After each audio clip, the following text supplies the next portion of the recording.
opportunity to clarify questions with the superintendent prior to the board meeting. Such matters are often processed without additional comment or debate. We'll move to approval of the agenda. There is one change to the agenda tonight.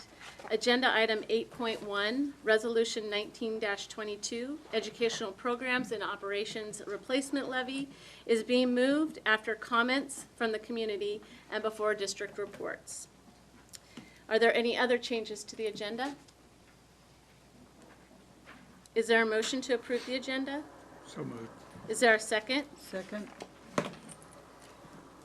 It has been moved by David and seconded by Marcia to approve the agenda as amended. All in favor say aye. Aye. All opposed? The motion has been approved. I now ask Dr. Jarvis to present the superintendent's report to the board. We have a number of reports tonight, so I'm going to keep this relatively short, but we're going to hear from our athletic directors tonight, even before they speak. We've just concluded the fall sports season, and as I've watched across the district and the multiple teams, you just have to be impressed with the number of participants. I'm sure they'll give more details, but congratulations to the board for sponsoring that level of activities. One of my mantras, I guess, is that we find ways to keep kids engaged in school, and with activities and athletics, it's one of the ways we do that with spectacular success in this district, and well done. I also want to note that it's a week that's set aside to celebrate our substitute teachers, and to just say a word that says thank you publicly to that kind of unsung group that's out there, and they're going to get a call at 5:30 in the morning that changes their whole plans, and they come and pick up the pieces for whatever we are and whatever the situation. So truly say a public thank you and a public tribute to our substitute staff and the wonderful job they do for all of us. We have needed every last one of them, and we suffered through, and I'm sure you did a few years ago, a shortage where we just didn't have enough, and we were all covering classes and finding ways to deal with the substitute shortage. And it is such a pleasure to have a group here that's very loyal to the district, and so I say thank you. I would also note that it's a congratulations to the elections are done, and congratulations to the victors. I would also just say thank you to all the candidates who participated in that election, because from a superintendent standpoint, the school board is the #1 volunteer opportunity in the world. It is for the best reason. That's our kids. It has many very difficult times. So thank you to all who ran in that election and put yourselves out there, and congratulations. And next month we will celebrate those who may be departing us, and we will swear in new, and we'll begin another year. But thank you to all for that election. And then last would be, we seemingly in the last 6 months we referred a lot to our capital projects, but this Tuesday we passed a step, and you're going to hear more of that. We called for bids on our first project, so Pioneer is now taking that next step of looking for contractors who want to come in and build it for us. And what an exciting landmark to cross as we take that next step and look at the significance of Pioneer Elementary. So I say congratulations to that team that's been working so hard, and the staff that put so many things together to reach this point in a way that would allow us to have Pioneer this coming fall. And this is just that huge step. So Jeff probably won't sleep for a few weeks as he waits for those bids to come in. But it is truly an exciting time. And with that, I'm going to conclude my report to the board. Thank you, Dr. Jarvis.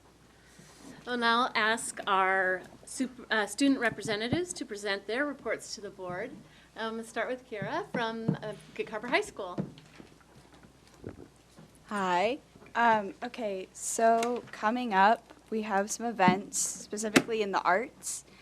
There's the Apple Pie Band Concert, which is on November 21st at 7 p.m. at Chapel Hill. It's a showcase for the 3 types of concert bands and the jazz bands. We also have the Fall Play, which is The Man Who Came to Dinner. It opens tomorrow night at 7 p.m. and will run for a few weeks. It's a comedy, so everyone should come and support the theater because they've been really working hard on it. National Honor Society, we're doing a partnership with the Greater Gig Harbor Foundation for the Basket Brigade, November 26th and 27th. Our girls soccer team are district champs again, and we have the Tide Fest fundraiser December 7th and December 8th. All right, so at Henderson Bay, one of our biggest fundraiser is our wreath sales, and we have our flyers out, and it's on our school website that you guys can find them. So like I said, our biggest fundraiser, and that's how we earn a lot of our money for the year. We have our Rotary Luncheon coming up, and this will be our 5th annual one. Rotary is paying for 2 of our students and 1 of Gig Harbor students to go to Ryla, Canada this weekend, and I get to be one of those, so I'm very excited. I leave tomorrow morning. We just finished up with our exhibitions. This is our first one this year, and they went very well. All the kids felt really ready for them. And we have a lot of students on internships or doing informational interviews or cold calls. So that was really good and exciting to know. And we just finished our 2nd annual GI Go Fund, and we raised over $200 for troops. And Lena from Peninsula High School, welcome. Hello, thank you so much. So a few happenings at Peninsula. We just had our Veterans Day Assembly. It went super well. We hosted a Miracle Minute for Honor Flight, which is an organization that sends veterans to Washington, D.C. to see their monuments that are dedicated for their wars. And we have been sending them for 3 years now, and in 1 minute, we raised $1,000. Wow. So that was really amazing to see that. So the next, as Dr. Jarvis said, we have the fall, we're concluding our fall sports, and we have a few that are still in playing right now, which is volleyball, swimming, boys tennis, swim and dive, and football are all advancing to state. So congrats to those people. And we have 103 students in band right now. They have been performing at all the games, and they've been doing super well. We have 154 students in choir, and they have a choir concert in T-minus 51 minutes, so at 7, be there, or be square. We have 120 students in drama department, and they're working on The Christmas Carol, which is coming up, which will be awesome. They're working very hard on that.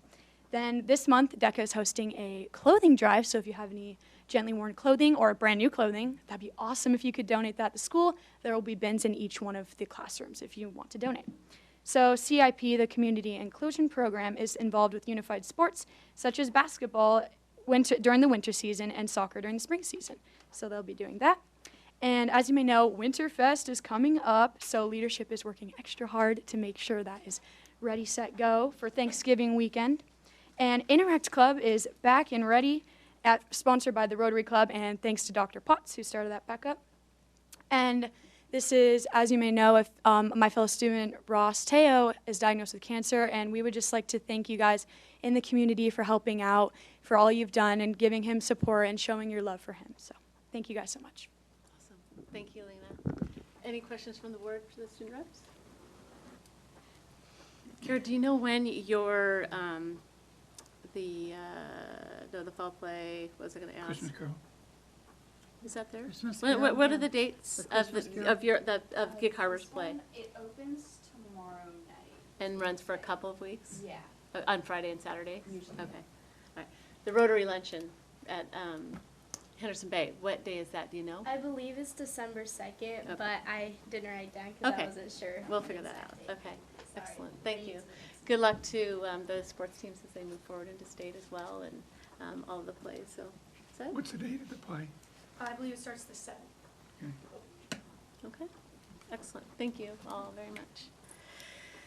We'll now move on to comments from the community. Members of the audience wishing to speak to the board are asked to identify themselves for the record before sharing their comments.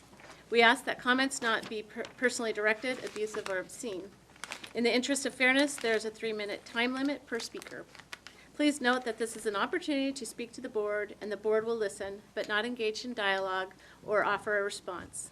Thank you for respecting these guidelines. And with that, I would like to ask Mr. Larry Bamford, please. Hi, Larry Bamford. And you can come up to the podium here It's and, going to be really quick. okay, and Me you're, My daughter just here, she's here for her class thing to watch a government a meeting. and you're, okay. Perfect, gotcha. Thank you very much. Excellent. All right, I will then move on to Ms. Carol Rivera.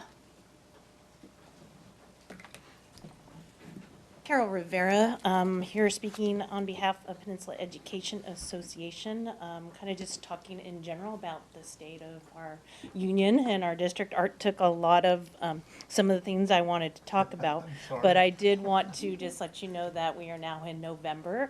It's hard to believe our staff is really working hard in the business of educating their students. The process of student conferences and parent-teacher conferences just concluded, which gives really that opportunity to meet the families and kind of engage in that conversation about the work we do for our students. There's a lot going on to kind of manage some change and excitement around our construction. And we just went ahead and are moving forward with some of our staffing and pieces for the Pioneer, and so we're excited about some of those things changes. I wanted to thank all the candidates as well for running for office. The job that you do is really important. The standards that you set is really important. So welcome to Chuck and Natalie in the future, and thank you to Leslie and Marcia for their service.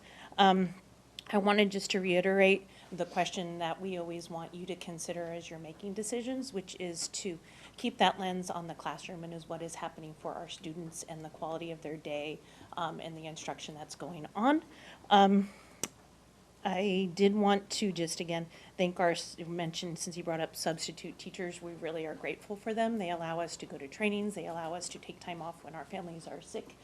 They allow us to feel safe when we are not able to be there for our students. We did a lot of work about that substitute shortage problem with the district, and now, if you're not aware, all our buildings should have dedicated building subs, which was a solution that really has helped to eliminate some of that last frantic struggle to make coverages work. I did want to shout out to Henderson Bay High School because I was actually able to attend some of the expositions, and what I really took away from that is it was a mixed class where it had some first-year students and some seniors, and just the piece of how the students really encouraged each other. They really could identify with some of the struggles that they talked about, and just the growth opportunities that they had. I just wanted to give recognition to that staff of how hard they work and to create that community where students can share some of their struggles, and their struggles are, you know, significant, but also some of their successes are just as a result of those two. And then I think that is it. So I'll leave on that. Thank you very much. Thanks, Carol. Thank you. Okay, now I ask Pia Beetham. Did I say that right? Yeah. Good. Okay, my name is Pia Beetham. I'm a paraeducator at Pioneer Elementary School and a parent of a fourth grader at Voyager. And I'm also working on my master's in education, and I'm on the Equity and Diversity Board. And just in pursuing my education in teaching, I came across a lot of the classes that we're taking revolve around culture and community. And it just brought to light a lot of things that, as a white person of privilege, that I never really realized. And sorry, I might get emotional. But being on the committee and just researching some of the stuff that goes on in our community, it breaks my heart that there are children in our schools that are having to face being discriminated or called names because of the color of their skin. Last year we heard a story of a little girl that was called the N-word at recess, you know, and the school addressed it. And this year we heard a story of a father telling not about his own kids, but about the neighbors' kids that are afraid to ride the bus because they're asked why their skin is dirty. So it just breaks my heart.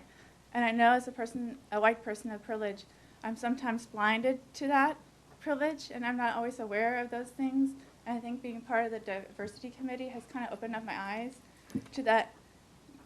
Maybe there's some stuff that we can do as a community and a school community to maybe be a little more proactive in helping these students. I feel like sometimes we are more reactive. Yes, we address the issues when they occur and we talk to the students, but there's got to be more that we can do. There was one parent that told the students, high school students, that are choosing to go to Tacoma because they don't feel welcomed in our high schools, and that just breaks my heart. I want us to be an open community where people of all cultures feel welcome, and there's got to be something that we can do to be more proactive to help these students feel welcome in our community. And I know that the diversity committee is slowly working, and I hope that as we come up with ideas and plans that the board will stand behind us and support some of the ideas and some of the things that we come up with as a group that we really feel would benefit the community. And I really think the community is great. And I'm trying to be more, not colorblind, but be more color brave. In doing, right now I'm engaged in a real huge social justice class and reading 12 articles a week about all the different isms and stuff like that, and it's really opened up my eyes. And I feel that, yes, it's so much easier for me to sit at home and just be quiet and hope things change, but I'm trying to be more color brave and just addressing it, and thank you. Yeah, thank you very much for bringing that. Thank you. Is there anybody else that would like to make a community comment to the board? Okay, thank you. As mentioned earlier, we're moving old business section 8.1 up ahead of the district reports, and I will ask Art to address the board in terms of resolution 19-22 educational programs and operations replacement levy. We recommend the adoption of resolution 1922. What we've tried to do is to bring back to you now the legal resolution that would enable the conversation that took place 2 weeks ago and prior to that. So the board has gone through the study session, the process of what levels of request should be made for the district, what should be the structure, what should be the purposes of the expenditures, how to handle the naming as far as the world of new enrichment levies. And we worked our way through all of the issues, gave those determinations to the attorneys to put the resolution together and bring back to you a resolution that really does reflect the work of this board to put on the ballot on February 11th, 2020, the replacement levy. And the word replacement is showing up there as you requested because it is so significant that the community understand that the levy that was approved in 2016 will go away. And the McCleary may have come and gone, but it didn't change the need for the district to have a levy. So with that approval this evening, it will then open the door for the next about 10 to 12 weeks to convince the community of the facts and really just educate them on what the levy is still about. And it's been a long time since they've had to vote on one, but it's a huge impact to the school district. So with that, I'd be delighted to answer questions, which really means Karen will answer your questions and I'll support her, but it should reflect in total the work that you have done till now. So I think we'll move forward, and then if there's discussion after the motion, we'll ask Karen to come up if needed. So with that, is there a motion to adopt Resolution 19-22, Educational Programs and Operations Replacement Levy? I'll make the motion. Second. Okay. Okay, and okay, it has been moved by Leslie and seconded by David to adopt Resolution 19-22, Educational Programs and Operations Replacement Levy. Is there any discussion prior to the vote? I'd just like to say, we talked about this at the last board meeting, but just to thank Karen and her staff and Vicki for all the work that they did. I'd also like to give a shout out to the Audit and Finance Committee for all the work they did over the past couple months, putting the levy plan together, and their flexibility with listening to the school board and not 100% agreeing with everything they did, but the fact that we were all able to work together and be flexible and come up with a good plan that we think will be good for our school district and as well for the community. So I'll be voting in favor of it. We might also want to note that it's a 3-year levy instead of a 4-year levy that Right. we've seen in the past. That is a change. Mhm. And I've definitely For seen good that as a reason. trend with other districts as Yes, well. no, I'm, Which I think is good for our taxpayers as well, because we're right, but pointing ensuring that out we're to- asking what we need for the amount of time that we need. Leslie, any? Nope, that's good. Lori, any comments or questions? No questions, thanks. Any comments or questions from our student representatives about the levy? No? Okay. All right. With that, I will reiterate, it has been moved by Leslie and seconded by David to adopt Resolution 19-22, Educational Programs and Operations Replacement Levy. We will be taking a roll call vote on this, and again, Lori is on the phone with us, and will also be, so I will ask Brooke to do a roll call vote. Lori Glover, Yes. Leslie Harbaugh, Yes. Marcia Harris, Yes. David Olson, Yes. Deborah Christiansen. Yes. Thank you. Where's Karen? Okay, thank you all, and we look forward to communicating out to our district. The motion has been approved. Thank you. I Sorry. just wanted that for the record. The motion has been approved 5-0. Thank you very much. Thank you. Read the notes, that's all I need to do, right? Jeez. Okay.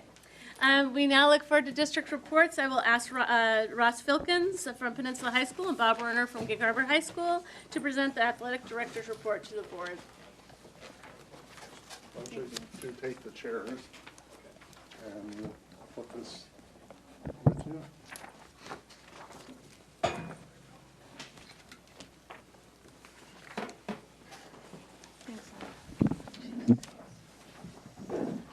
Okay, I am Ross Filkins, Athletic Director from Peninsula High School. And Bob Warner, Athletic Director at Gig Harbor High School. We are here and excited to present to the board. I want to open and just say thank you. It's the support that we have for the development of the whole child through co-curricular athletics couldn't happen without you, obviously. And as Dr. Jarvis pointed out, we're wrapping up with the end of fall sports. It's just amazing how fast the year is going. So time flies when you're having fun. And best of luck to all of our postseason athletes. And then winter sports start up on Monday. So it's a really busy time for us. As athletic directors, sometimes it almost feels like we're the directors of first impression. And so whether it's fair or not, a lot of times, you know, what our student athletes are doing in competition, our public, and sometimes also through the media, is evaluating our district. And so what we do is important. Sometimes it's a little bit disproportional, but it's a lot of fun as well, obviously. I will add one thing. That what you'll see on the presentation that we wanted to provide is, it was interesting, we both decided, let's pick 2 pictures from our school that kind of represent athletics. And without coordinating, we both came up, not one has a picture of athletes. It's the fans and the students and how it encompasses a culture in the high school. So I just found, so we are sharing a couple of them up there that were some of our favorites over the years. So we get excited about this, and I could talk about athletics all night. I'll spare you that, and so we'll keep it as short as possible. But we do want to go ahead and speak on the state of athletics in the Peninsula School District. Some of the interesting timing that we have right now. There's some interesting things happening across the state with classifications and league alignment, et cetera. We also have some goals that we're working on, and then hopefully there's time for some question and answers. So we'll jump in here. Education-based athletics is, and through our co-curricular programs, is just a huge part of our hook for so many students that normally just don't have a draw to the classroom and their education. And so the whole child focus that we're able to achieve through our co-curricular programs could not be possible without the positive mentor groups from our student athletes, the adult mentors that cross over from the entire staff, and then obviously with our coaches. Okay. The benefits of education-based athletics are numerous, and so there's a tremendous amount of data and studies that are out there, constricting or narrowing that down, restricting that down to state and national studies. Along the lines of NFHS and WIA, we actually included that in the packet, so you'll have those as a resource if you want to look into it. But one of the big impacts on education-based athletics on the success of a student is in attendance. Students that participate in at least one program are going to miss, on the average, national average, 21 less days of school a year, which is a huge impact. Obviously, we need kids to be in the classroom to be successful. Secondly, academics. Now, obviously, our GPA requirements are a minimum of 2.0 and passing at least 5 of 6 classes. And so when you look at the statistics of students that participate in at least one program compared to students that do not participate on any level, what you'll find is that the averages are students that participate have a GPA that is about 1.1 higher than non-participants. There's also a lot of data about standardized testing and what the impact is there as well. Beyond academics, beyond attendance, when you just look at, again, the whole child and their wellness, the impact on discipline is significant with those that are involved in our programs. And then their emotional well-being is far more likely to not have any of that distress, significantly lower suicide rates and substance abuse. PSD performance. Okay, so how are we doing here locally?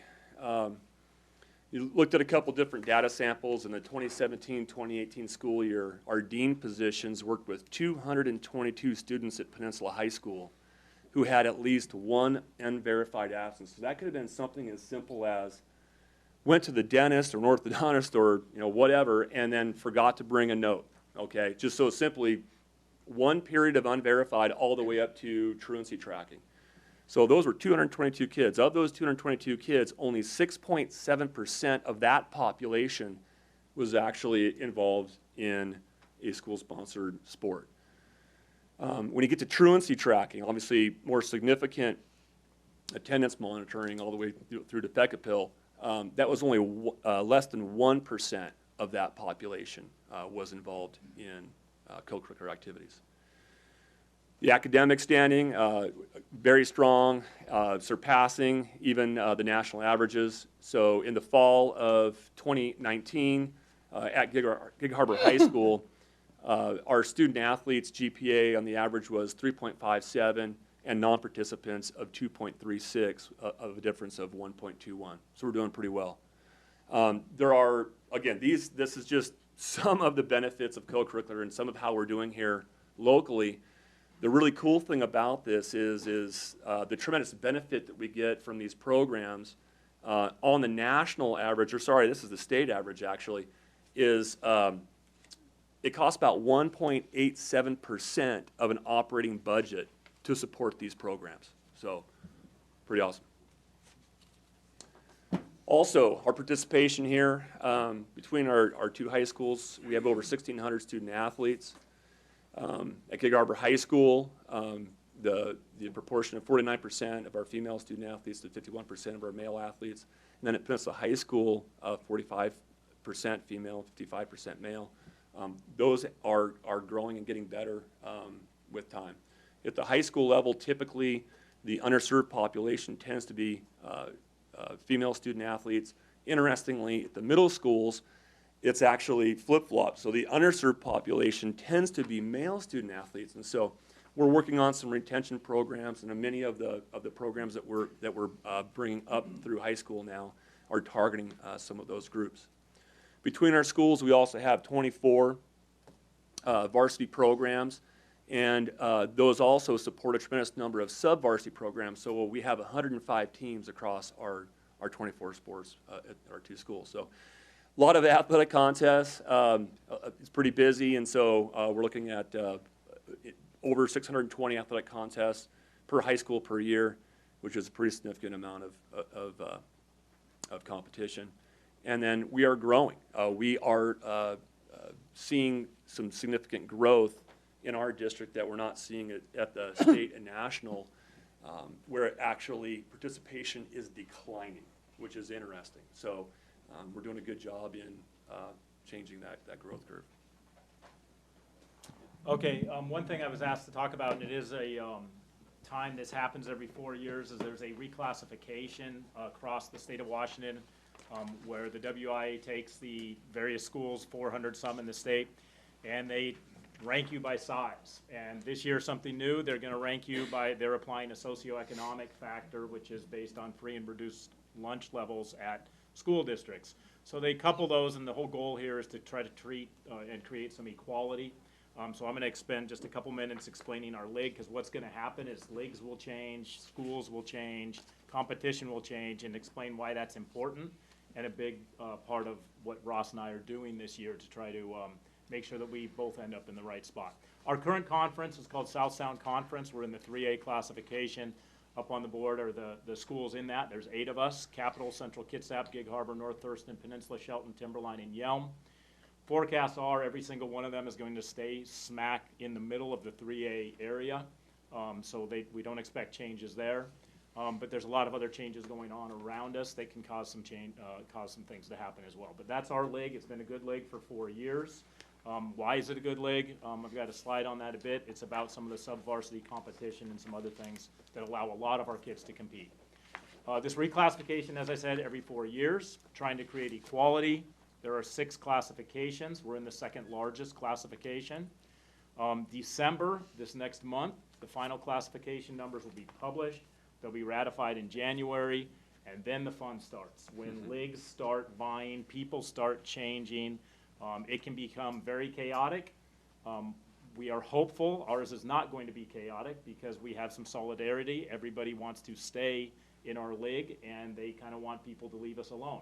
It's not all our say, though, so we'll see where that goes.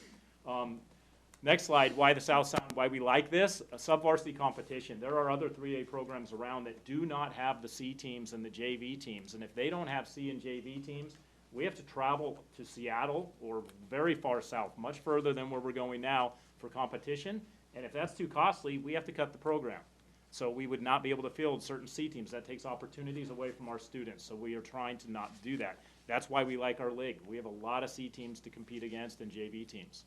Well-balanced competition. I am very proud to announce that Peninsula and Gig Harbor for 3 years in a row now in this new league, we have been the top 2 programs when it comes to wins and losses on the field overall for all of our sports. So that's been great, but we're not winning everything, and there are strong competitors in our league depending on which sport you're in. So it's a well-balanced competition. Significant facilities improvements. Recently, CK built an entire new structure. Yelm had new turf, new field, stuff like that down there. Shelton closed their track this May, and they're building a new facility for their track and football area. Capital has done some work, and then North Thurston as well. So there are some significant facility improvements when we get a play. It used to be that Yelm, Shelton were grass fields, and 2 of the only grass fields on the west side for a 3A, 4A, but they are now turfed as well. So some benefits there. As I mentioned, there are some closer schools, but they create some additional problems for us. So we'll see if any of those end up in our group or not as we go forward. League alignment plan. So right now, River Ridge, River Ridge is the 3rd school in the North Thurston School District. We have the others 2 in our league. That's Timberline and North Thurston. So they have appealed and filled out the forms to join the South Sound Conference. As ADs, we voted to accept it. The principals are also in favor of it. So right now, we're looking at moving from an 8-school to a 9-school league, including River Ridge. Other schools have inquired, but nobody else has formally applied at this point in time to join our league, but there are rumors. And then when this all goes, we can say we're 9 schools, we're 3A, we're ready to go. But if there's a school left out in our neighborhood, we could be asked to take them. If there are several schools, we could be asked to take them. Right now, it looks like we're going to avoid that, but I've been through this a couple of times, and it doesn't always work out that way. So we're hopeful. That's our plan, though. Our goal is to end up with a 9-team league, South Sound Conference, close that up in February, and start scheduling for the next 4 years. No, I'm skipping that one. That's a slide that we'll have at the end here. So, last couple things we've got. Sorry about the words on this one. We wanted to identify a couple things we're working on, kind of like the things this year that are kind of additional functions to what we normally are working on, just to make sure that we can accomplish what we're trying to get done with all of our teams. Facilities, long-term solutions, prioritizations. We've met with the middle schools, and we're trying to come up with a prioritization list of all of the facilities. This is from basic work orders to make sure things are safe, but also longer-term strategies of where are we going with the facilities that encompass the entire district, not just Gig Harbor, not just Peninsula, but everybody. So Ross and I are working on a document to just kind of help guide that. We hope to have that done in the early spring. We have an annual survey that we do that's coming up as to what are we going to do for new sports. That process is what do the kids want to do? We do a survey, what are the top 3 sports that they want to, us to consider. And then we have to look at facilities, scheduling, who could we play. Right now I do put some notes on the board here. We really can't take another spring sport. We have more kids playing spring sports than anything else, and we are tapped out of facilities, and we have bumped into community users that don't have fields because of that. So we are right at the brink of spring sports. If for a new spring sport to come in, we'd have to replace something else. Something would probably have to go based on the stretch there.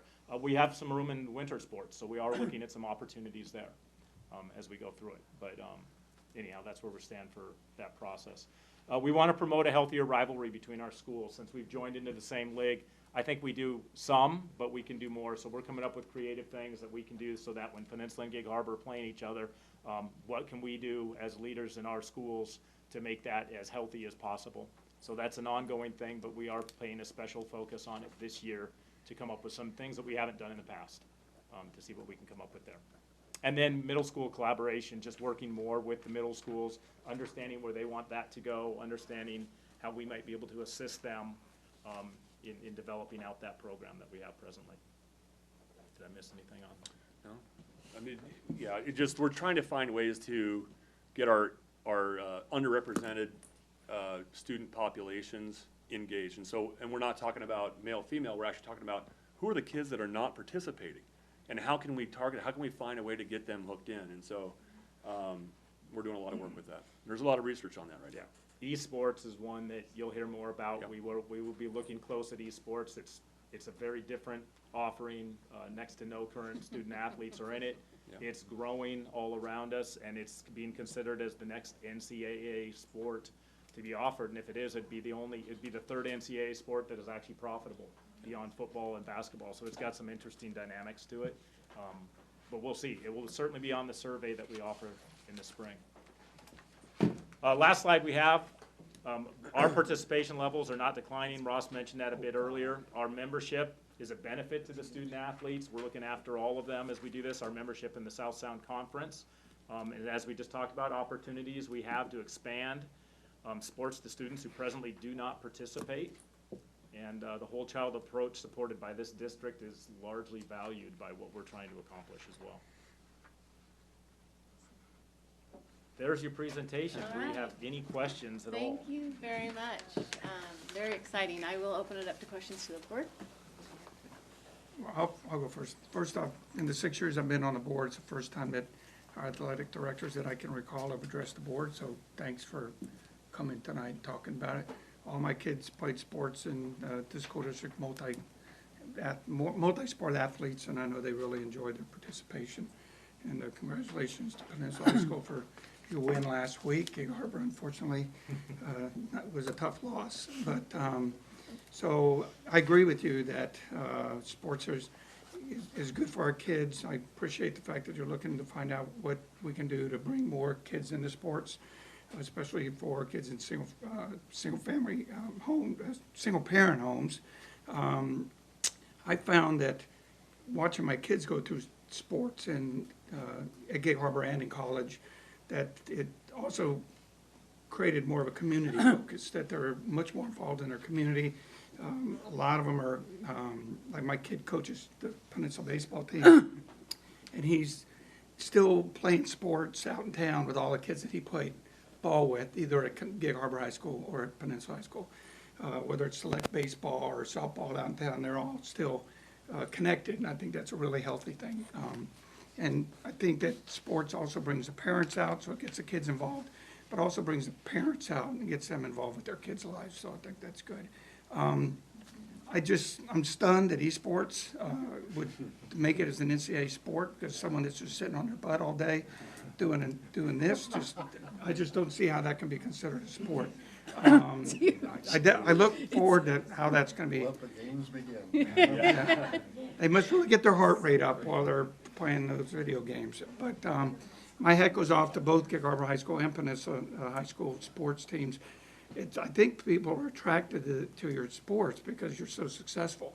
I am constantly awed by how such a small community can produce such amazing teams, whether it's water polo, nationally ranked, cross-country, football, our kayaking teams, internationally ranked. It's just amazing. So my hat goes off to both of you.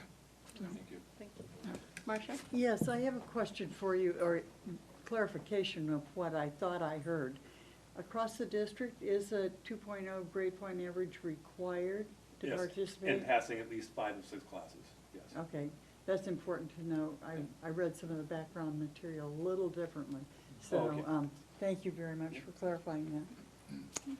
Leslie? Just to piggyback on that, how the passing the 5 out of the 6 classes, you know, we have that 24 credit graduation requirement. Are you seeing any kind of impacts? What kind of support do you think we will need? This might be a Dan question. I don't know.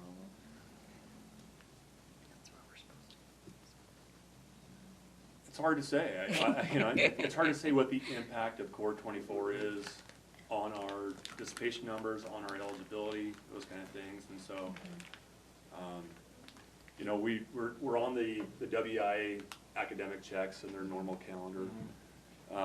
And so, you know, it's tough to say. I wouldn't want to shoot from the hip on how that has impacted us. We could probably look at that. It might be something interesting to kind of observe and report back to the board, maybe through email, because looking at the 24 credit graduation requirements is impacting a variety of areas in our schools, in our high schools, and that might be something that the board can report back to the state board as well, as far as what that looks like and what kind of things that we need to do. Yeah, and I've not seen any reflection when it comes to eligibility of athletes yet associated with anything, but it's probably too early. So. Well, and I'm looking at stress level too, Yeah. right? So. And overall wellness. Yeah. And I agree. And as far as just data and things like that, it's tough to say, but certainly in Core 24, I think we know that opportunities to get kids active throughout the day are limited. And so having the opportunities to have robust programs after school allow for these kids to be active. And so not all of the things that are impacting our student athletes are just behavioral. Some of them are actually physiological. There was a big study that was released about a month ago, came out in the New York Times, about healthy brain matter of kids that were actually had a physical activity of about an hour a day over those that do not. And there was a significant difference. And so, yeah, I think that that's something that we probably should look at. How many do I get? You can ask as many as you want. I just had a couple, just to talk about the eSport piece. One of the things that I've always appreciated about both of you is how balanced you are when you approach sports, and the heart that you have for kids, and knowing that it's I love when you say, you know, education-based sports. And so I really have a great appreciation for that for both of you. And when we look at eSports, just to speak broadly to everyone, when considering that, it may be profitable, but is it really is what's best for students? I agree with David. I don't know that I would classify that as a sport, but also looking at some studies about the impact on a child's developing brain. We already have them in front of a screen a lot because of SBAC and other things. And so kind of finding that balance, not saying no to it, of course, but just being really considerate about that, because we are student focused. And again, that's one of my most favorite things about both of you. I also really appreciate how you apply equity in the work that you do. I know it can be very challenging. And one of the things I was actually curious about when I look at the fairly even breakdown of male and female participants, are you also finding that they're having the same types of experiences as far as opportunities for travel and other things that come with, sorry, my daughter did speech and debate, so, but you know, that sort of thing. Yeah. And making sure that they are having, and actually your predecessor from Peninsula High School had noted that when she was here. So just being really aware of that. Let's see, I think I had a couple of things too. That might have been it. Lori, do you have any questions? I'll come back if you have one. Lori, do you have any questions? She might be on mute. Oh, actually, Lori is now, I think, left In the an board awards meeting. ceremony, yeah. Yep, she's off she's gone. to a formal event with her husband, and we wanted her to be a part of that, so Lori is dismissed. A couple of things. One, I'm glad to see that you are looking at our middle school sports, because I know those are very limited. We have 60 kids turning out for something and 24 making teams. And so then you start losing interest, because they're not going to go out again because I got cut once in middle school in those, very formative years. And so I'm glad that we're going to look at those middle school options. I know we're probably one of the few districts that don't have a football team at middle school, cheer squads.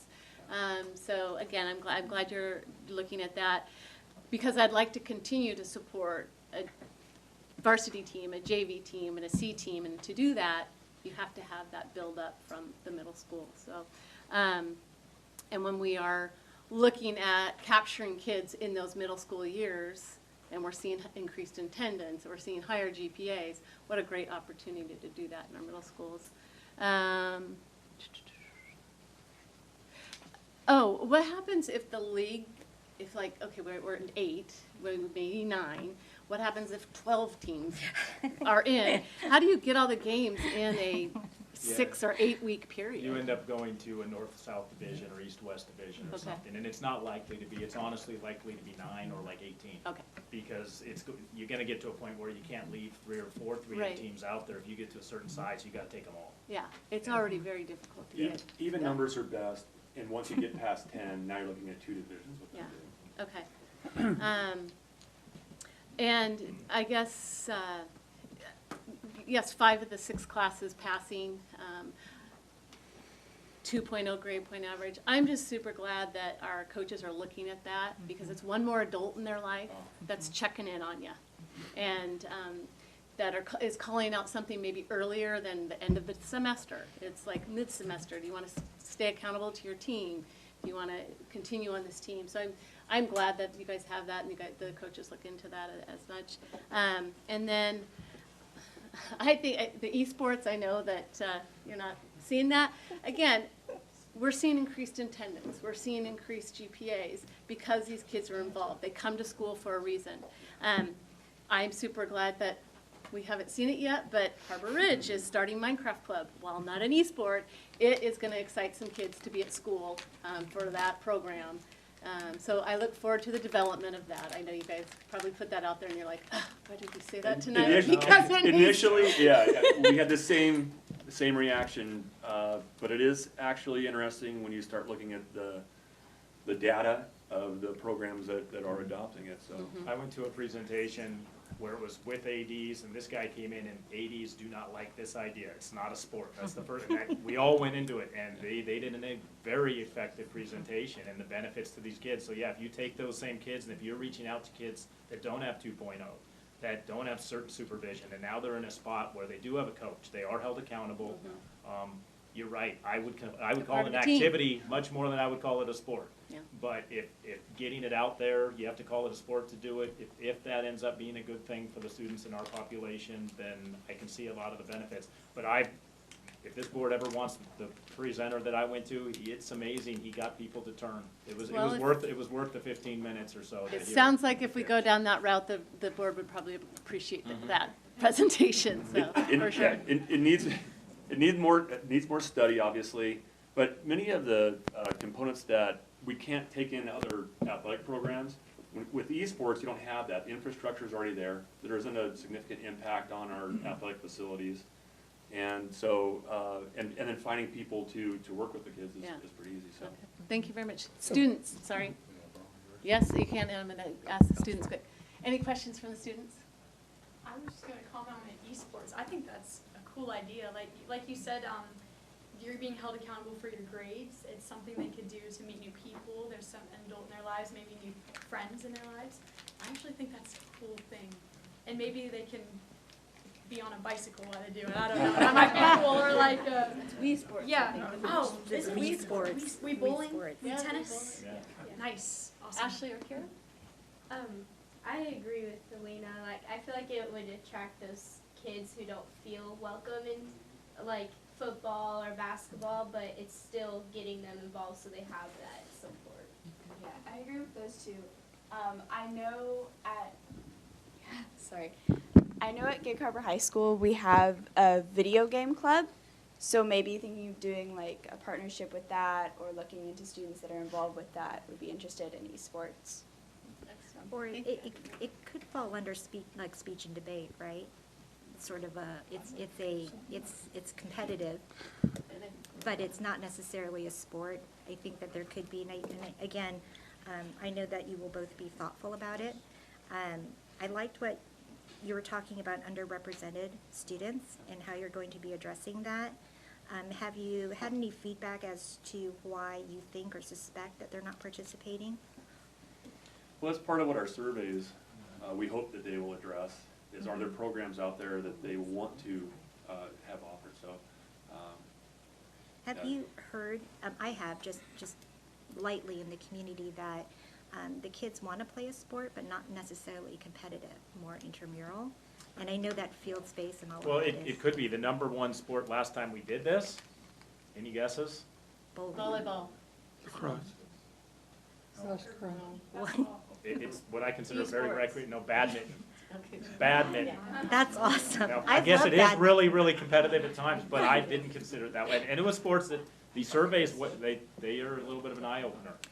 Art, I do you Put it have in the any Olympics. comments? I would have two. One is it's really tempting to jump further in the e-sport. Just philosophically for a second, the athletics activities program, and I speak broadly of the activities program, whether it's music, whether it's arts, whether it's athletics, I as a superintendent will look for every way possible to hook kids in to be engaged in school. You see the benefits, and it's been proven over and over and over. If we can keep kids engaged and even the after-school quality, a lot of other things don't happen. So I would love to be one of the first in the state of Washington to take on e-games and bring to you anything you need to try to convince. The main point I wanted to make this evening is we just passed a resolution for the levy on February 11th, and we begin the process of educating the community. I don't believe many in the community really understand that the entire extracurricular program is funded out of that levy. So I don't mean that to force anybody one way or the other, as much as the value of the program is tremendous, and the entire funding for it comes from us locally in the community through that levy. So it begins to educate people that the stats they're hearing about benefits for kids, the number of participants, and recognize that is the very thing we just talked about, getting the levy renewed for this district so we can continue all of those programs. Thank you. For the, oh, okay. Just real quick. Yeah. I just wanted to piggyback off what Art and Leslie said. I had it written down, and they said it before I did. I know you're here to speak about sports, but our other programs, band, drama, Maestro Singers Debate, They're also contribute to our kids, and they're also amazing programs in our school district. And my initial reaction to the eSports was the fact that kids get in their bedroom, they lock their door, and they get isolated for 18 hours a day playing a video game against people across the world that they don't know. They have no communication. You can hear they yell and scream and bully and do all kinds of things online because there's no attribution involved. So that was my initial jump into that, was that how negative online sports can be for students. But if it's going to be supervised and it's going to be based on how good they do in school, and we're going to provide the materials and the games and stuff like that, you know, I definitely wouldn't mind sitting here a 15-minute presentation. But that was my initial knee-jerk, was that I know how negative video games can be on kids, especially online bullying, because you don't have anyone on the other end to associate with. So, yep. So, So obviously a lot of passion around esports, and I think if that comes up, we'll readdress that. I think if there's anything other than esports. I have one more thing. Okay. For that. So it's also, and it's nothing that you need to actually comment on, but just something to be considerate of, is the equity piece of kids who are participating in our sports, particularly between the have and have-nots, of those who can afford to also play in the private clubs and have maybe a little bit more of an advantage, but just trying to find a balance of those, so to help increase that engagement, participation, and that love of activity in sports. And my final thing was just really for the district is WIA, under the WIA umbrella, speech and debate, theater, choir, also fall under that, so it'd be great to have a reporting similar to what these gentlemen have brought to the board, so they have a chance to also share what they've been able to do as well. And thank you so much for everything that you do for our kids. Appreciate it. Thank you very much, and good luck to the teams moving forward and individuals. Have a safe trip to Spokane. Will do. Excellent. Okay, I will now ask Jeff Green to come and present the capital project management report, and I believe Patrick will join him, and anybody else you're going to bring up? Vicki? Jesse? Wow, sports, tough acts to follow. We're going to talk like deep process, constructability, SEPA. Super exciting. Jeff's going to talk about it. Thank you. It's a pleasure to be here again this evening. It's Jeff? very exciting, as you'll see. We'll start with Jesse.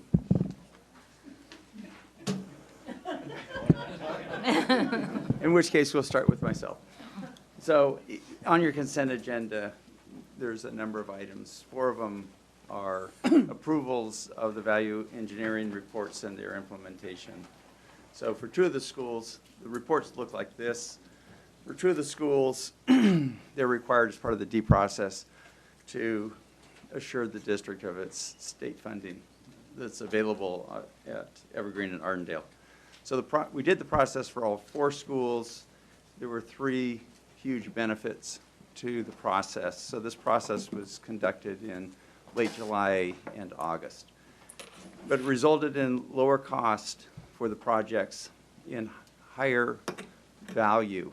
So we didn't just reduce cost, we made choices that gave us more for our investment in the facilities.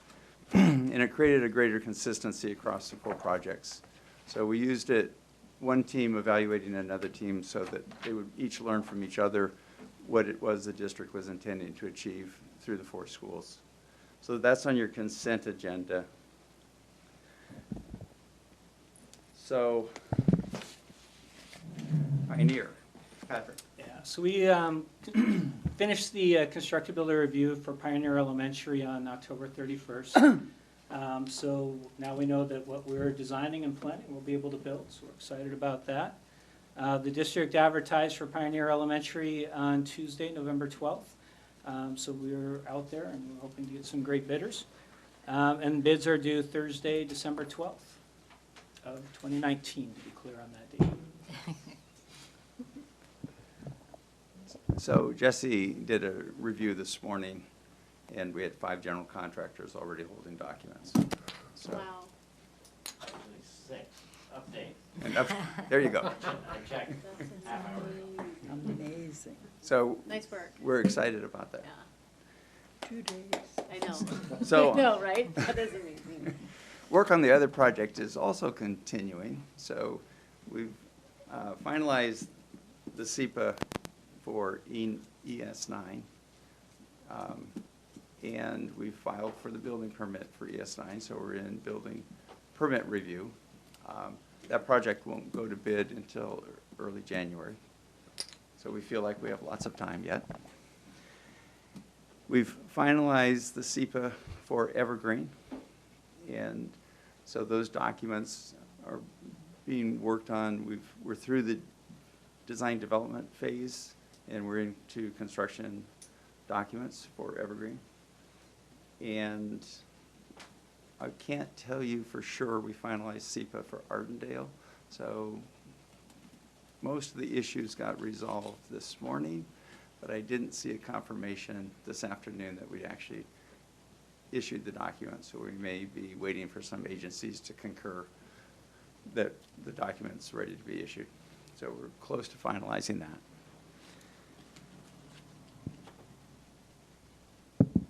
You'll see also on your consent agenda some modifications to the architect's contracts on one of the projects. So we expect to modify the contracts for the architects on all of the projects eventually. We're making adjustments as we go through to execute the building to the best that we, to execute the building appropriately within the budgets that we've established. And so in some cases, we're taking items that had been in contingency and we're getting them clarified where we can now incorporate the work into the contract with the architect. They're adjustments that we anticipated and we funded in the budget, or the district funded in their budgets. So, any questions?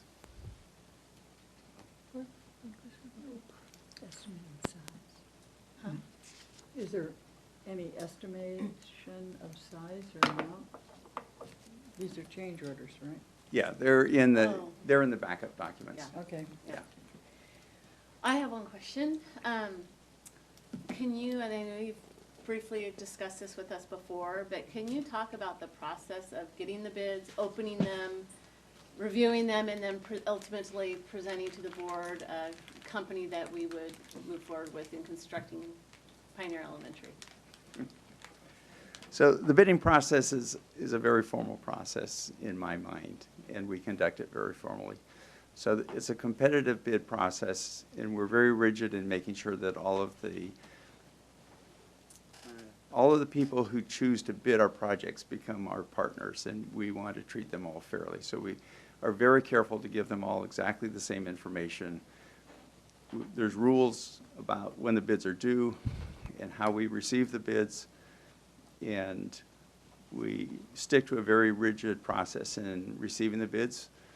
So we try and schedule it and then accommodate them so that we're aware of their process. And we try and make sure that we've accommodated their process and then respected their time and effort in preparing the bids to select, to only evaluate, or to evaluate the lowest bidder who's conformed to the rules. And then after we receive the bids, we bid a base bid plus alternates. And so we evaluate the alternates and select the alternates the district wants to award. That gives us the low apparent bidder. And then we normally evaluate the qualifications of the three lowest apparent bidders before making a recommendation to the board for award of bid.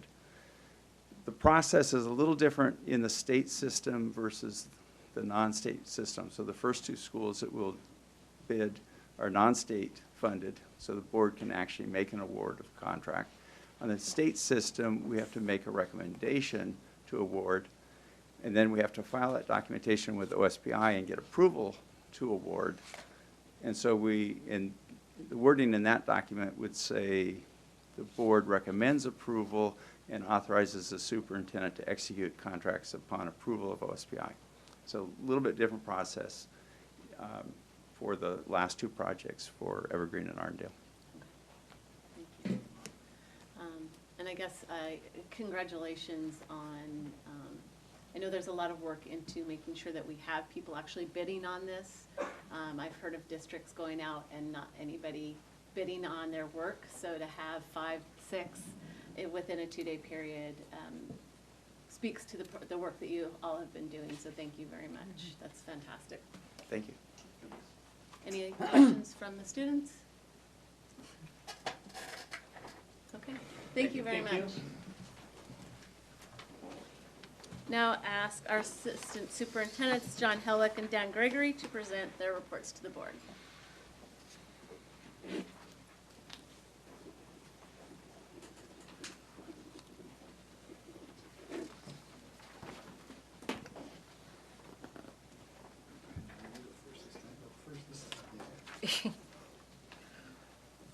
I will start with Pioneer. Last week, we concluded interviews for the core team for Pioneer, where we're looking for 5 certificated staff members to work with Stephanie and our district planning team to make a lot of the many decisions that have to be made as they begin to roll out their program and get ready to open in the fall. Great applicants, great interviewers, and we do have a team we think we're going forward with, and Stephanie's going to be communicating with them. We don't have those names to announce yet, but we're excited about where we're at with that. The second community event, Dream for STEAM, was last night, and we had about 15 families show up, and we're very excited to hear Stephanie go through all the ideas for the program and also a lot of questions. So that was that's the second event that we've had so far like that. Moving on to Discovery. The Discovery 5th graders that are in the annex just participated in their mayoral candidate speeches, and that's part of the JA program. And the mayors then serve as when they do their BizTown event in December. And so that's a great opportunity for them to look both at kind of civics and financial literacy and combining the two. Dan and I are in the process now of doing a little evaluation or collecting some data to figure out exactly how many participants we have in JA and where we're at with the program. And we see a lot of benefits, and we want to just kind of regroup with it and say, where are we and how can we continue to move forward with that group? Harbor Heights. David gave an example of a true restorative practice. So he had 2 boys who got in a fight on the playground, a pretty serious fight. Often in the past, that would result in a suspension, and then the students would come back and go back to normal schooling. But here's David's kind of account of what occurred with these 2 students. Today, they spent the first half of the day working on a plan to restore their relationship and make amends with each other. They worked with me on a plan, apologized to each other, ate lunch together, monitored 2nd and 3rd grade lunch with me, inflated 12 playground balls, and teamed together to count 639 pairs of socks for our soccer drive. After working through all that together the next day, they went out and as a pair went to each of the recess supervisors to apologize before re-entering the playground. So it's a good example of how we're trying to think differently about discipline like that. Voyager, one of their biggest community events occurred last Thursday evening, Camp Read a Lot, and they had a huge turnout for that. And their student council officer campaigns wrapped up, and they had their elections today. At Artendale, they had 40 veterans attend their Veterans Day performance. The Kiwanis Club was recognized for their partnership with the Terrific Kids Awards. They had 50 students spending about 20 hours preparing for their Snow Queen Missoula Children's Theater performance. The Early Act Club, which is Rotary-sponsored, supports the Greater Gig Harbor Foundation's Basket Brigade and decorating boxes. And the Otters will be collecting food donations for their Apple Cup food drive beginning on Monday. And so again, we have David Brooks out there who's kind of subbing in for Jessica as she's still out on maternity, and that's worked out very well. Moving on to secondaries, Gig Harbor High School, the Culture Club is promoting Native American Heritage Month. The club's working with our liaison, Jason LaFontaine, to produce and display and create posters and submit daily announcements. And senior Matthew McClure took time out of his busy schedule to share native artifacts and answer questions for their civics classes. At Goodman Middle School, they participated in a We Scare Hunger food drive last week, and Ty reported that the staff have been very impressed with the generous donations from the students and families. Their ASB had their first activity night, and over 150 students attended. At the end of last month, which was Disabilities Awareness Month, the ASB invited a man named Gabe Murfitt as a guest speaker to an assembly to emphasize the message that everyone is valued, has various gifts, and along with the importance of recognizing differences, and that it's differences that make us strong. And just reported that that was a very well received assembly. And finally, for Kopachuk, to date, Kopachuk staff have given out over 198 pride cards to students for perseverance, responsibility, integrity, diversity, and pursuit of excellence. In October, they reviewed the OSPI social emotional learning standards and the staff did, and they elected to focus on self-management and regulation of emotions, plus being attuned to others' emotions, such as being open to other perspectives. And students have been more active in creating opportunities for additional connections. There's a record number of school activities, including STEM, drama, Pride Club, and tabletop gaming clubs. Thank you, John.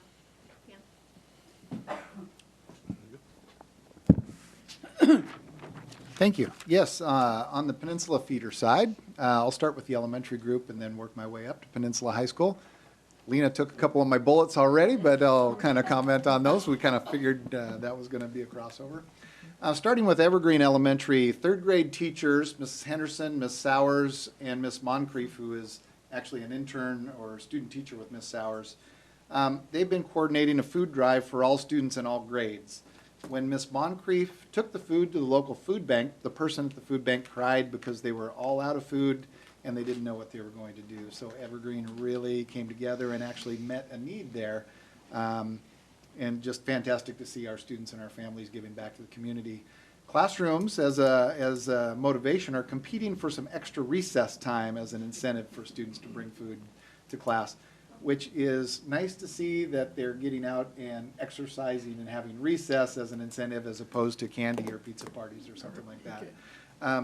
Hugh sent me this today, and instead of putting it on a slide, again, I'll just give you a handout. He was pretty proud of the bar graph that they have posted up there that they're adding to with sticky notes. So I'll hand that around to you so you can see that.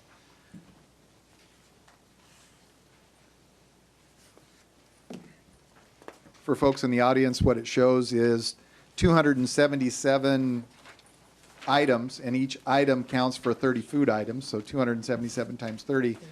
For fifth grade, 70 for fourth grade, 158 for third grade, 90 for second grade, 61 for first, and the kindergarten group with 160. So it looks like the fifth graders are the ones in the lead to get some additional recess time. In addition to their food drive, their STEM integration specialist, Amy Barber, recently put together a drone. Yes, put together the drone, didn't just buy a drone, but put together a drone to use with students. The plan is for that drone to take daily flights and take aerial photographs once the construction starts, and her goal is to have kind of a time-lapse record of the construction, which is pretty cool. A little bit more on the fun side is the school staff and PTA are collaborating on a parent involvement event. That's a chili cook-off, and that'll be happening actually tomorrow from 5:30 to 7:30. So if you don't have anything else going on, chili cook-off at Evergreen tomorrow. They are also hosting a holiday bazaar at Evergreen from 10 to 3 on Saturday. Final thing from Evergreen is Tricia Ensley, who's the Communities and Schools director there, and Mr. Maxwell are preparing for their next parent guardian night, and that's going to be next Wednesday from 5:30 to 7. And their focus will be on their school focus, which is a theme of developing and helping students find a sense of purpose both at school and at home. At Vaughn Elementary, focus this time for Vaughn is on fifth grade. Their Dancing Classrooms program has started for their fifth graders. And they are also very excited that Vaughn fifth graders will be participating on the 18th in a day at Camp Seymour to study science firsthand. specifically science behind the water issues in the watershed around where we're at. One of the things that I didn't write down, but I noted that they'll be dissecting something from an albatross to just look not only at what kind of different bones and things are there, but also what kind of plastic gets into the systems to understand better what's going on with that. So they are very excited. This came through in collaboration with the YMCA, who of course owns Camp Seymour, so they're very excited about the relevancy to science there. At Purdy Elementary, they had 3 exceptional Veterans Day performances that were very well attended. The 5th grade students performed patriotic songs, and they had the opportunity to honor many veterans. Of those 3, one of them occurred in the evening, and their evening performance was filled with approximately 300 people in their gym, which is quite crowded. Miss Brooks there credited their music teacher, Coyote Summerall, as she led a memorable performance for all of the veterans in the community. At Minter Creek Elementary, they are making a strong effort to continue to recognize and celebrate positive behaviors by their students when their students are working to be their best. Capital B-E-S-T, bear with me here. B, being respectful. E, encouraging kindness. S, being safe. And T, trying my best. So they implemented what they call dolphin tails. And so if a student is caught showing their best dolphin behavior, they receive a small note with a picture of a dolphin tail and a short tail explaining what they did. If a student received a tail that week, they come down for a mini dance party on Friday. Wow. Only 2 songs. Mr. Herring was sure to point out, only 2 songs, so it doesn't take much time out of their learning, but it's enough that the students get a fun recognition for being awesome. Shifting to our secondary groups, Harbor Ridge gave me quite a bulleted list, so I tried to pare it back a little bit. They were very proud of their Veterans Day assembly between their band, choir, and their Pro Stage group, which is the tech group that operates all of the audiovisual. They had over 100 students involved in that assembly, and additionally, they had a wonderful turnout of parents, family members, and veterans. They are also looking forward to the SEL survey, the Social Emotional Learning Survey, and Chris will hit on that a little bit. It's a survey through a group called Panorama. They had great response and great participation, and they're really looking forward to looking through those results next week. They have a weekly Students of Concern meeting where administrators and counselors get together and look at student data. Their focus this year is primarily on attendance, and so they've been very successful in terms of addressing that one single topic as they go through there. They were quick to credit our DLI group, specifically our data folks, because they asked for some attendance data sets, and I think some of you have seen some of the data dashboards, and our DLI group, thank you, is pushing that information out to them weekly, so they get weekly updates, and they're finding that very valuable. Finally, finish strong. Ms. Rivera mentioned it earlier. Time is flying. There's not much time left in first trimester, and so they are encouraging students to finish strong, and they've been very focused. Students have responded by being very focused, attentive, and engaged. And Mr. Benoit called me tonight before I came down here and said, hey, here's one more thing to add.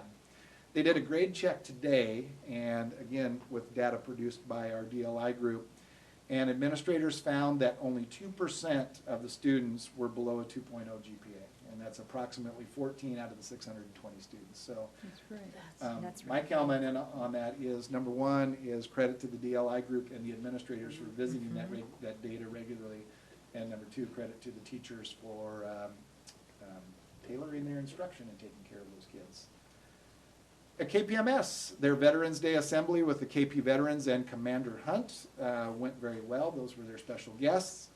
Their flex period at the beginning of the day is called their Cougar Academy. One of their Cougar Academies is specifically focused on kindness. And students in that Kindness Cougar Academy have been giving presentations and lessons to the other Cougar Academy groups about kindness. And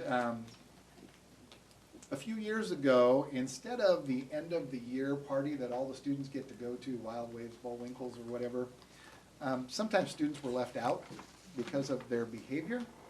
KPMS shifted gears on that a few years ago and said, we want students to earn the right to participate in that end of the year activity, and we want them to earn that through community service. And so they have students who are turning in their community service plans this Thursday for projects in their community. So again, an opportunity to give back to the community by our students, which is a pretty cool twist to that. Finally, if I can read through all my cross-outs that I had from what Lena shared, again, a very successful Veterans Day assembly. Thank you for continuing to support Honor Flight, just a great cause. At Peninsula, they're implementing a new Student of the Quarter, and this is something that's been initiated by Dr. Potts. That recognition starts a new tradition of having departments nominate Students of the Quarter, recognizing students not just for their academics, but for just being kind people and being good citizens and contributors to school.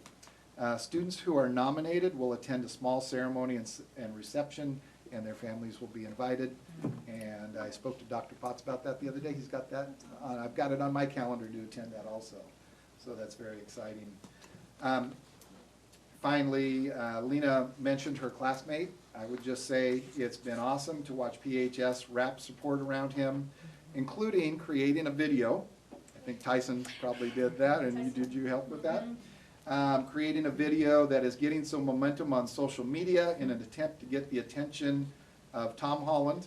I didn't know who Tom Holland was, but he's Marvel's Spider-Man, which is Ross's favorite character. So nice job by you guys and using social media to gain some momentum around that. Just finally on the athletics piece, because you brought it up, Leslie, and referenced it, there is a lack of alignment between WIA eligibility and Core 24. We've had an initial discussion about that in cabinet, and it's something we're going to continue to discuss and find ways. We can't necessarily get them to align policy, but we can find some ways to address that and support our students, and so we're looking forward to that. You also mentioned equity, and I was happy that on my computer screen this afternoon, it didn't go to you today, but appeared a request from the Peninsula High School Speech and Debate Group to join the Gig Harbor Group when they go to Stanford in February for speech and debate. So I was very happy to get that and sign that, and that should be coming to you in December. So that was exciting.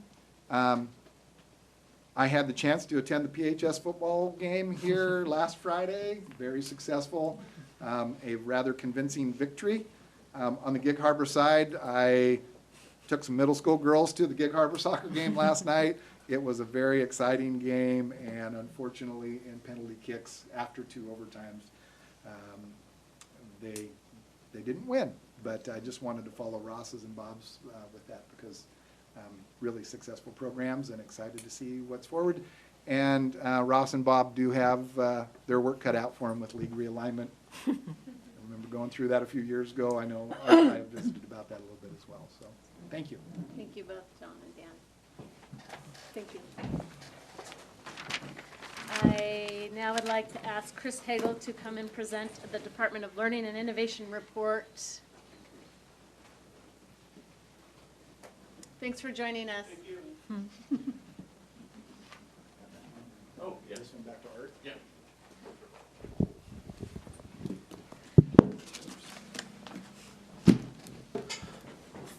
Thank you. I'm going to try and keep it short, but as you can imagine, I might have a statement or two on esports. Did you know that every single NBA owner now owns an esports franchise? There are also, Philadelphia is building a giant esports arena right next to their baseball and football stadium. And there's over 100 colleges that have scholarships now for esports. And the kids that are doing these are actually spending hours a day in the weight room as part of their college esports program. So there's some really interesting things when you dig into it. I didn't orchestrate this. I'm not a video game player at all, so it's not my thing, but I think it's a great opportunity. So I just wanted to share those little small facts. Yes, for big you. muscles make them move things faster. It's very, I did watch the Fortnite championship this year just because I was trying to figure out what this was all about. The 19-year-old that won $7 million in one day in a Fortnite World Championship. So they just, it's fascinating to me, but it's not for me.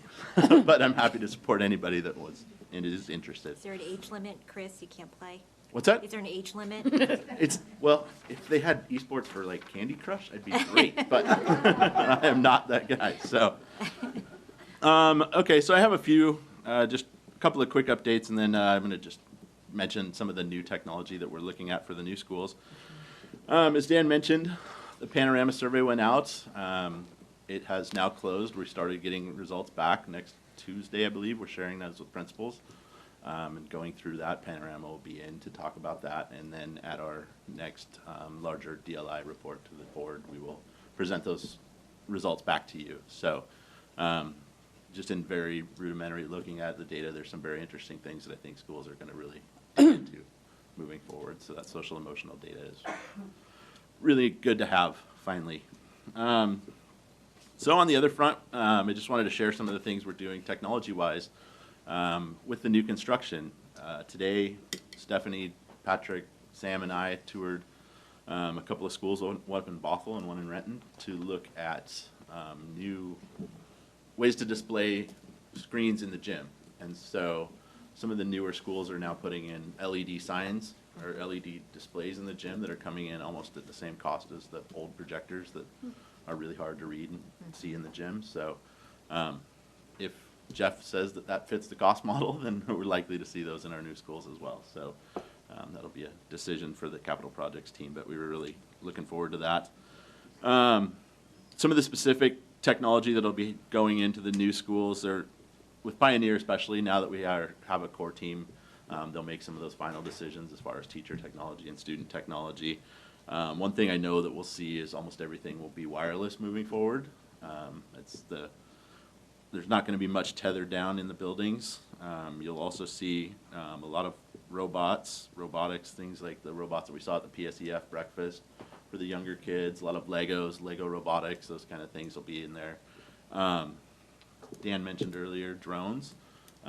Saw a really interesting demonstration this summer with an art school that did a drone choreography right beside the dance. So the kids were dancing and they choreographed drones to fly beside them. So those are the kind of different experiences we're going to see at the schools moving forward. And so I think Pioneer will take the lead, but we'll definitely be seeing those other places as well.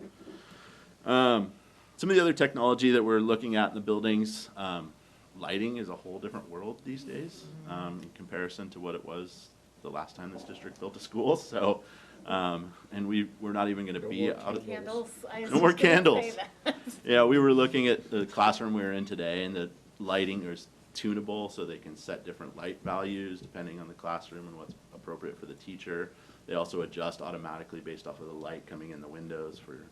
So there's some really, it moves technology into a whole lot of places that it hasn't been historically. So heating controls we've kind of dabbled in the past. It'll all be computer controlled moving forward. So those are some things coming. All of our schools will have maker spaces. What those will look like will be dependent on the school. You know, Stephanie has had a lot of conversations about things she would like to see. I think we'll see a lot of different transitions in the maker spaces moving forward. That could be technology related. It may not be. A lot of times they're not. They're cardboard, crafts, arts, projects. A lot of the schools we visited, I think we said at the last presentation, cooking, making food. Kids are really interested in that these days. So that's just some of the things we're looking at for technology-wise in the new schools. And so I just wanted to share those today. That's all I have. Questions, Leslie? I just actually had something to chew on for the future, and maybe this is something that you can weigh in on since I'm old, which would be podcasts. How do young people feel about them nowadays? Because I was thinking about the radio station and all of those things, and we talk about engagement, whatever it's called. I know, right? she's like Whatever you young podcasts, I'm like, people are- whatever you call it today. Whatever you young people are calling it nowadays. And so I can't keep up, so I don't know. I apparently had an Instagram fail the other day, so according to my daughter. Yes, thank you. I'll show you later. And so, yes, I got a comment, it was okay boomer. Which Oh, yeah, I Leslie. know, right? Whatever. You're not a boomer. Well, I didn't think so, but apparently I'm acting like one. So my behavior says otherwise. But as far as whatever it is, as far as what is replacing radio, maybe a better way to put it. right? And is that something that is an area? In schools or Just in the car?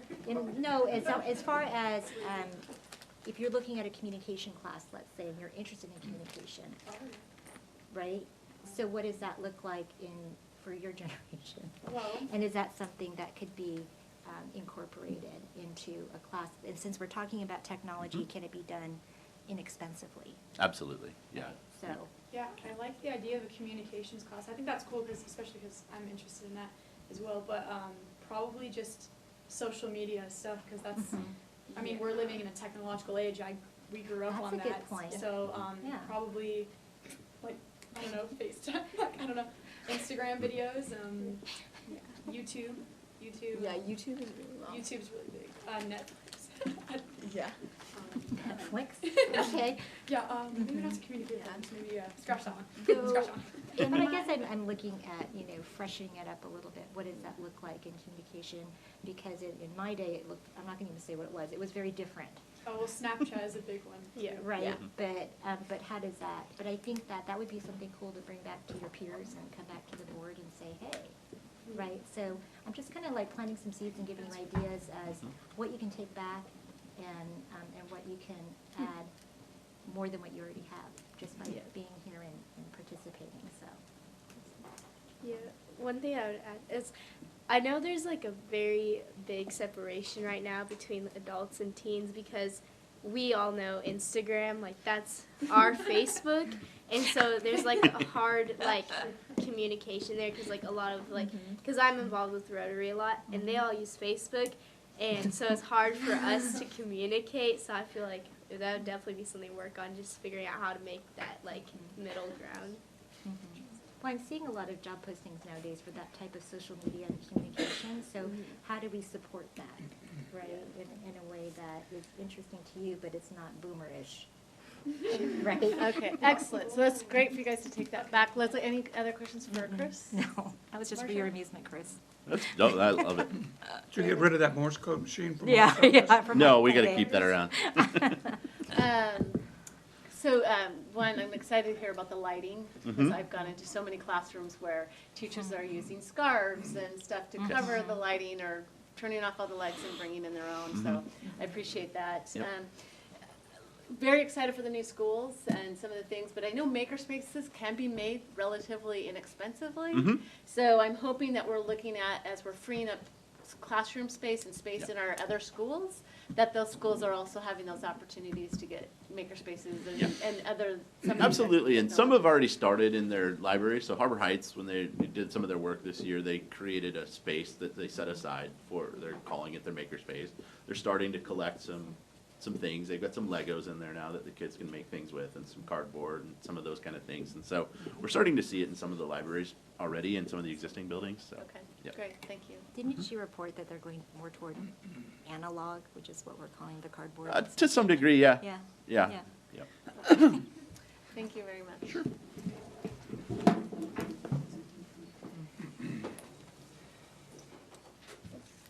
Okay, we now move on to new business 9.1. I ask that Art introduce the resolution 19-23, exchange of real property. This is a topic you've again been working on in both previous sessions and the study sessions. The exchange of what became known as abusage property, or at least 76 acres of the 96 acres. We retain the 20 buildable acres and trade the balance to the Parks Department, Penn Met, in return for the Gig Harbor track and field property that becomes ours and becomes part of the property as we blur the lines for Pioneer. It assists us, as I explained earlier, a number of ways in terms of the drainage and the surface and the ponds, and so I recommend our partner in this, Penn Met, will not be acting on this until December 3rd, so you'll be in the first half. We don't happen to have a meeting between now and the 3rd, so there's a little more of a gap than I'd prefer. But assuming that they can work out those final pieces and approve it on December 3rd, we will have completed the swap. So I recommend approval of 1922. I'm sorry, 1923. It's okay. I rarely You get to need correct action? you, so. Thank you. Is there a motion to adopt Resolution 19-23, exchange of real property? So moved, but Is there a second, David? And is Second. there any discussion prior to the vote? I have a question about approving this before their board has. I mean, it is an exchange, it's not just a one-way trade. It just means we're one step ahead of them. Yeah. I would, Someone has to go first. And I think it was the reverse on the last approval. They approved before we did to move forward, so. Right, it wasn't a taking done turns. agreement. This is a done agreement. No, yeah, It- exactly. I just wanted that. it does put us in the position that we've approved something that conceivably, if they didn't approve the other half of it, wouldn't happen.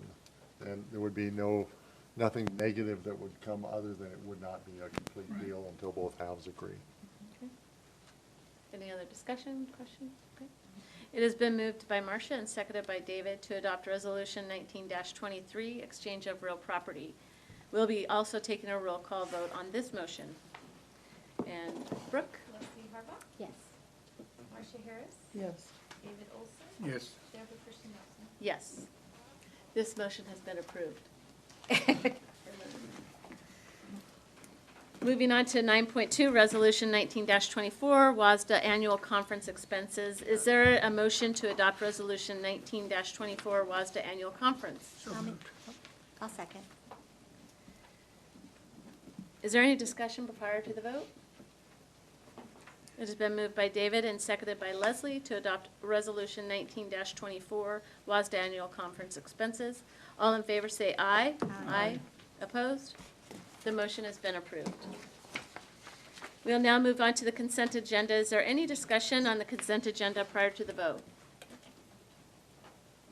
Is there a motion to approve the consent agenda? So moved. Is there a second? I'll second. It has been moved by David and is seconded by Marcia to approve the consent agenda. All in favor say aye. Aye. Opposed? The consent agenda has been approved. We now move into board discussion and comments. Marcia, would you like to start? No, you don't. David, would you start for just- us, please? Attended a couple Veterans Day assemblies last week. It's really cool to see all the efforts that the schools put on for their veterans. And I don't get to wear my uniform very often, but it was I wore my uniform for my little invitees that invited me to come. So that was pretty cool. So, yeah. Okay, thank you. Marcia? I guess I will, Nope. Leslie, we're going to move Aw. on to Leslie first. Oh, okay. So, I think it was a week or so ago, I was able to attend the Decolonizing Education Conference, which was hosted by the Equity and Education Coalition. It was a really great process. I enjoyed being able to share ideas and learn from others who share the passion across districts and programs and other organizations. I was also invited by WASDA to be part of a panel at the University of Washington, Tacoma, to talk to their civics class. And it was really a wonderful, robust, interesting conversation. It's great to see what kids are thinking and what they know and don't know about the election process and the different types of areas where you can serve. And not necessarily as an elected, but also in other areas. So it was really great. I really enjoyed it. You want to go next? I don't know. I'm going to go one I'm more time. going to say, I'm a little wistful tonight. Yep, Um, would like to hear that. I just realized I voted on my last school district motion and resolution for the last, in 4 years. And so I guess I'm a little wistful. I'm very proud of the work that we've accomplished over the last 4 years. And I'll keep track of what's going on and come back and haunt you Okay. occasionally. But, right, thank you very much. Thank I you, will Marcia. also say that, not tonight and not for a public meeting, but Chuck and I heard a very interesting conversation last night about interconnectivity and access to technology as a couple applications that might work out on the key. So it's going to take a much broader conversation, but maybe we could get together at Boston. Excellent. Thank you.